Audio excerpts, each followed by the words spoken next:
MLC Duvvada Srinivas ఇంటి గొడవ మళ్లీ రచ్చకెక్కింది. టెక్కలిలో దువ్వాడ ఇంటి ముందు అర్ధరాత్రి వరకు కూడా ఒక హై డ్రామా నడిచింది. ఇంటిలోనికి రానివ్వట్లేదు అంటూ దువ్వాడ కూతుళ్ళిద్దరూ ఆందోళన చేశారు. వేరే మహిళతో ఉంటూ తమని తండ్రి పట్టించుకోవట్లేదంటూ ఆవేదన వ్యక్తం చేశారు. ఫోన్ చేసినా మెసేజ్ చేసినా నాన్న స్పందించట్లేదు అంటూ వాపోతున్నారు కూతుళ్ళిద్దరు. నాన్నని కలవాలంటూ అర్ధరాత్రి వరకు ఇంటి ముందు నిరీక్షించారు. 4-5 గంటల పాటు అలానే ఇంటి ముందే పడిగాపులు కాశారు కూతుళ్ళిద్దరు. అయితే ఎంతసేపటికి గేట్లు తీయకపోవడంతో ఇక అర్ధరాత్రి 12 తర్వాత దువ్వాడ కూతుళ్ళిద్దరూ వెళ్లిపోయారు. ఇది దువ్వాడ శ్రీనివాస్ కుటుంబ కథా చిత్రం. అసెంబ్లీ ఎన్నికల ముందు రచ్చకెక్కిన ఈ ఫ్యామిలీ డ్రామా ఇప్పుడు మరింత రచ్చకెక్కింది. దువ్వాడ దంపతుల కథలోకి ఇప్పుడు మరో మహిళ ఎంటర్ అయింది. దీంతో దువ్వాడ కుటుంబ కథా చిత్రం నెక్స్ట్ లెవెల్కి వెళ్ళింది. నిన్న రాత్రి దువ్వాడ శ్రీనివాస్ ఇంటికి వచ్చిన ఇద్దరు కూతుళ్లు అర్ధరాత్రి వరకు ఆందోళన చేశారు. నాన్నని కలవాలంటూ అర్ధరాత్రి వరకు గేటు ముందే నిరీక్షించారు.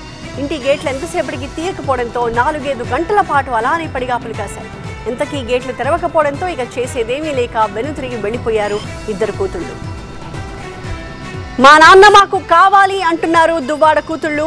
మరో మహిళతో ఇల్లీగల్ గా ఆయన ఉంటున్నారు అంటూ సంచలన ఆరోపణలు చేశారు. ఏ హక్కుతో ఆమె మా ఇంట్లో ఉంటోంది అంటూ ప్రశ్నించారు. ఆమె మాయలో పడిన నాన్న తమని పట్టించుకోవట్లేదు అంటూ ఆవేదన వ్యక్తం చేశారు. ఎన్నిసార్లు ఫోన్ చేసినా మెసేజ్లు పెట్టినా నాన్న స్పందించట్లేదు అంటున్నారు దువ్వాడ కూతుళ్లు. అంటే ఏం లేదు, మేము మా డాడీతో ఉండడానికి వచ్చాము. అతను ఇల్లీగల్గా వేరే ఆమెతో ఉంటున్నారు. ఆయనకు మేము చాలాసార్లు ఫోన్స్ చేసాము, మెసేజెస్ చేసాము. ఆయన దేనికి రిప్లై ఇవ్వట్లేదు. సో అందుకే మేము ఇక్కడ వెయిట్ చేస్తున్నాం. మేము మా డాడీతో ఉండాలనుకుంటున్నాం. ఆమెకి ఏ రైట్ ఉందని ఆమె అందులో ఉంటుంది? మ్యారేజ్ అయిందా? మ్యారేజ్ కాలేదు. కొన్ని మా మమ్మీతో డివోర్స్ అయిందా? డివోర్స్ కాలేదు. పిల్లలుగా మాకు రైట్ ఉంటుంది మేము ఆ ఇంట్లో ఉండడానికి.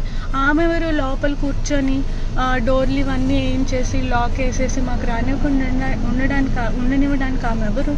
మేము మా డాడీకి మెసేజ్ చేసినా ఏం చేసినా రెస్పాండ్ అవ్వట్లేదు కాబట్టి మేము వాళ్ళు వస్తారని డోర్ ఓపెన్ చేస్తారని మేము వెయిట్ చేస్తాం మా డాడీతో ఉండడానికి.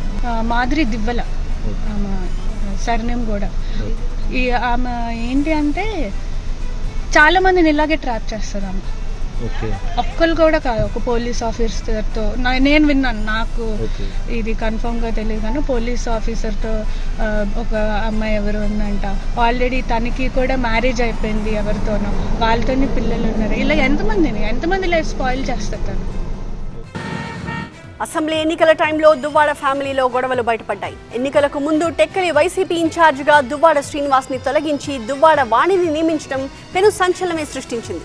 మళ్లీ ఏమైందో ఏమో ఎన్నికల టైంకి దువ్వాడ శ్రీనివాస్కి టికెట్ ఇచ్చారు. దీంతో భార్యాభర్తల మధ్య వార్ మరింత ముదిరింది.